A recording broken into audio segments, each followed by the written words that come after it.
Welcome to the deep dive. Today, we're taking one of the shortest, probably one of the most famous sentences in the New Testament, Matthew 4:19. That's right. And we're not just, reading it. We are going to try and crack it open, really get down to the molecular level, so to speak. Yeah, understand its engine. Exactly. It's Jesus's foundational command, right, to Simon and Andrew, come after me and I will make you fishers of people.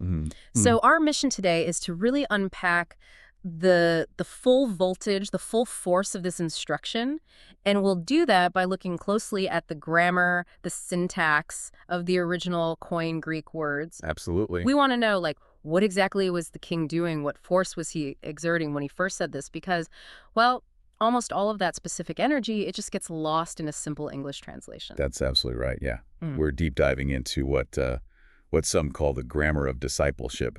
And the source material, it really emphasizes that precision matters here intensely. Well, in Scripture, the form of the word, how it's actually constructed, it carries its ethical, its theological force. So if you miss the precise tense or the case or the person, well, you fundamentally reshape the whole relationship. The relationship of allegiance, you mean? Allegiance, trust, obedience, all of it. Yeah. The relationship that Jesus is demanding of you in that moment, when we have to move past just the general idea of following to really get the exact mechanics of what that allegiance looks like. Okay, let's start right at the beginning then. Looking at the narrative scaffolding of the verse, the whole sentence is kind of held together by this coordinating conjunction, kai. It shows up twice. Right, kai. Often just translated as and, which sounds, pretty basic. Yeah, very simple. But its simple function here is actually critical. The sources define the structure it creates as parataxis. Basically, it's just a simple sequence that moves really swiftly. Okay. And that first kai, it links Jesus' speech directly to the promise of transformation. So why is that simple structure so important then? What does the swiftness do? Well, it signals this immediate connection. The summons come, and the enablement, I will make you, they're presented as inseparable. There's no gap. No breathing room between the invitation and the creative power that's being extended. It's almost like, come, and because you come, I will make. The promise is tethered right to the command. Got it. And just before that command, we get the verb for speaking, ligge, he says. Yes, ligge. And notice the tense here. It's the narrative present, or sometimes called the historic present. Right, which translators often make past tense, he said. They do, but keeping it present, it just heightens the immediacy, the relevance. Theologically, the idea is that your vocation, your call, it doesn't start with a memo or some historical anecdote from long ago. Okay, it's happening now. It begins with the living voice of Christ, who is presently addressing the disciples. So for you listening, the call is never meant to feel like some dusty, distant message. It's an active voice speaking now. And he's speaking to someone specific, right? The text says atos, atoi to them. That marks the indirect object. Exactly, atoi. It confirms the call is located right within a particular personal, relational moment. Yeah. He's addressing Simon and Andrew directly. So the call is doubly personal before it ever becomes programmatic for the mission. Precisely.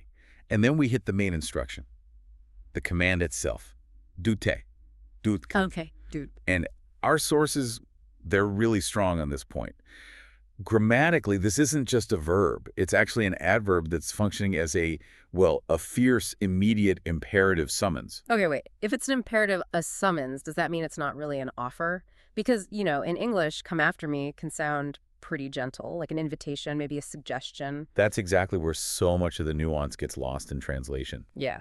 In Koine Greek, dute is second-person plural, so it's addressing the group, both of them, directly. Plural, okay. It's a brisk command. It's compassionate, sure, but it's definitely a command. It's not, hey, if you have some time, maybe consider following me. Right. It's not optional. Not at all. It demands immediate obedience. The sources really stress that pedagogically, this frames discipleship right from the start as an immediate corporate act of obedience. It's not about optional interest or private contemplation or, leisurely thinking it over. So functionally speaking then, if you hear do, the only really faithful response is to literally move your feet. Pretty much, yeah. You're obeying a king who just spoke. And if we translate it softer than an imperative, like just an invitation, we're actually eroding the authority in the text. We're delaying the required obedience. Precisely. The authority is baked right into the grammar, into the form. You're being called to an immediate rupture with your previous life, which leads us right into the shape of the new relationship he's initiating. Okay, so the command is immediate. Let's look at the geometry, as you put it, of the relationship that command starts. After me. This feels like where the translation might really hide the weight of the submission being asked for. Absolutely. Let's dissect the specific Greek words used here for following. We start with upiso, opiso after behind. This is a really crucial word. It's what's called an improper preposition, and it governs the genitive case. Okay, improper preposition governs the genitive. Unpack that a bit. Why is that structure critical? Well, because it encodes the relationship spatially first. It means following in someone's train, like literally behind them. That spatial concept then dictates a really profound relational stance. And it governs the genitive case part. For those of us without our Greek grammar charts handy, what does that do functionally? Why should we care about the case? It forces the word "it governs," which here is me, to be the specific point of reference for that position. Mm-hmm. It clarifies that the entire path, the whole direction, is defined solely by Jesus. You're getting behind him. Okay, but hang on. Are we maybe like over-analyzing this one preposition? I mean, doesn't Paul sometimes talk about being with Christ, using the Greek word meta? Why is obisis behind so definitive here? Couldn't Jesus have just used meta with if he just meant, companionship? That is a brilliant question, a really sharp challenge. And the source material actually tackles this contrast head-on. Oh, okay. The grammar here dictates the geometry of power and guidance. Meta does imply companionship, like walking alongside someone. More of a peer relationship, you could say. Right, side by side. But apiso, it forces the leader-follower geometry. Discipleship, according to this word choice, means intentionally taking your place behind Jesus. It signals submission, apprenticeship, following his lead. So if I'm walking with him, maybe I feel more like a peer, maybe I can offer suggestions on the route or something. But if I'm walking behind him, well, I've accepted he's the Lord, the guide, the master teacher. The whole posture shifts to submission and maybe safety too. Exactly. Safety, guidance, learning. If you mentally translate it as meta with, a lot of the power just leaks out because you accidentally turn the relationship into co-leadership instead of this devoted apprenticeship. The geometry fundamentally defines the allegiance. Wow. Okay. And that leads right into the second word in that key phrase, mu of me. Right. It's the first person pronoun, me, in the genitive case, which you said is required by opisu. It looks like a short, light word. I think grammarians call it an enclitic. That's right. It's often unstressed phonologically. But syntactically, you're saying it's absolutely decisive. Completely. It is the governing complement of the path. It specifies who you are behind. This signals exclusive allegiance. It's after me, full stop. Not just generally following good ideas? No, it's not after truth in general or after a way of life I teach or even after the principles I leg out. The grammar ties the entire discipleship project directly and inextricably to a specific person, Jesus himself. So if my faith targets, say, a philosophical program or set of ethics, rather than the actual person of Jesus, I'm basically misreading the poo. You're missing the grammatical pointer, yes. Okay, so when we put it all together, the full idiom, opisum, it seems like much, much more than just a casual phrase like follow me. Oh, definitely. It's defined in the source material as a fixed, almost a stock New Testament formula for discipleship. It's a technical term in a way. A formula. Yeah. It compresses continuous movement and exclusive allegiance into one incredibly compact phrase. The stability of this idiom, this fixed phrase, is its power. If you miss that gravity, that fixed nature, you risk changing discipleship from this defined, lifelong posture of submission into something fuzzier, like just sporadic inspiration or maybe a temporary interest. Okay, so that intense allegiance, that specific posture, it's then followed immediately by this massive promise, right? Linked by that second chi. Exactly. The second chi pivots us to the promise portion of the verse. So let's dig into that promise. It begins with this incredibly powerful future tense verb, poiesa. Poiesa I will make. Poiesa I will make. Yes. And the future tense here marks it as a performative promise. It's something Jesus himself will accomplish. He effects the change.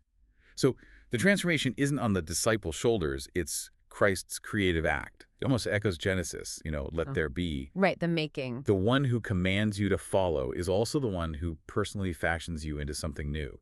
It's entirely his agency, not their self-improvement project. And the outcome of that making is umis alias anthropon, humas halies anthropon, you fishers of people. Our sources pointed out a specific syntax here, the double accusative construction. Make someone something. That's right. Why does that specific grammatical structure matter so much? Is it really different from just saying, like, I will give you the ability to catch men? That's the perfect question to ask, because yes, it is different. That double accusative construction, it specifically marks identity formation that's enacted directly by Christ. Identity formation. Okay. It's not about just receiving a new skill, like an accessory you put on.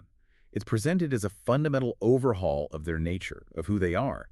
The syntax confirms that he is literally changing who you become from a fisher of fish to a fisher of people. It's not just tweaking what you do, it's a creative identity shift. Wow. So their existing skill set, their identity as alias fishers, isn't just thrown away. Not at all. It's actually picked up, transfigured, and then repurposed for a much higher calling. It's kind of like telling a brilliant software engineer, okay, keep all your incredible problem-solving skills, but from now on, you're debugging human souls, not code. That's a great analogy. Exactly. They transition from catching, commodities fish for the market to restoring person, anthropon, humanity itself, people. The goal shifts entirely. Yeah. It's not extraction anymore. It becomes vocation, rescue, restoration. Okay, I have to admit, it seems almost exhausting, having to consult lexicons and grammars and syntax resources just to really confirm the full force of two little words like after me. Is this level of precision really expected of, the average reader? Or are we just sort of splitting hairs academically here? That's probably the most important point of this whole deep dive, actually. No, we don't expect the average reader to suddenly become a Greek scholar overnight. Okay, good. But we do warn against the very common failure modes, as the source material calls them. These happen when we read casually, without sensing the grammatical force. And crucially, this failure doesn't just happen in academic study. It happens in daily life. It short-circuits the word's power to actually do something in us. Okay, let's run through a few of those practical failure modes then, based on what we've discussed from the sources. All right, let's start with the command duty, the imperative. If we treat dete as merely a suggestion or a gentle invitation, what's the result? Delayed obedience. Exactly. Huh? Delayed obedience. You might think, oh, that's a nice idea. I'll get serious about discipleship next week or maybe next year, once my life settles down a bit. Right, I've heard that one, maybe said that one. We all have. But the grammar, the imperative, it demands immediate rupture, immediate movement. Now, so softening the grammar leads directly to procrastination in obedience. Okay, so delayed obedience is failure mode 1, linked directly to misreading the force of the first word. What about the relationship geometry we talked about? Opusho. That's failure mode number 2. If we treat opho, behind, as if it means meta, with, if we flatten that geometry, we compromise guidance. Think about it. When you're walking alongside a friend, you feel pretty free to take side trails, maybe argue about the directions, right? Sure, yeah, your peers. But when you're consciously walking strictly behind the designated guide, you implicitly trust their path is the right one. Your focus shifts entirely to just tracking their footsteps. Precisely. Yeah, the moment I think I'm walking with Jesus instead of behind him. Well, I probably start thinking I know a better route sometimes. Or I think I can multitask spiritual paths, follow him in something else. I lose that necessary posture of submission. Precisely. Submission and focus are compromised. And then the third failure mode stems from ignoring the little word me. Okay, how does that fail? Well, if the specific person, Jesus, the me, is treated as sort of ornamental or interchangeable with his teachings, then our trust inevitably shifts away from the person of Jesus and onto, say, general moral principles or just a religious program. Ah, I see. That's why sometimes people say things like, oh, I follow Jesus's teachings, rather than the more direct, I follow Jesus. Exactly. But the grammar makes the person the destination, the object of allegiance, and crucially the source of the transformative power. If you detach from the mo, you detach from the power source. So this grammatical precision, it isn't just some academic exercise after all. It's actually the functional blueprint for how grace and authority are meant to operate in our lives. The precision brings clarity for action. That's a great way to put it. Blueprint for operation. The authority that's obeyed in oise becomes the very channel, the conduit for grace. The right posture, oisos, sets Jesus out in front where he can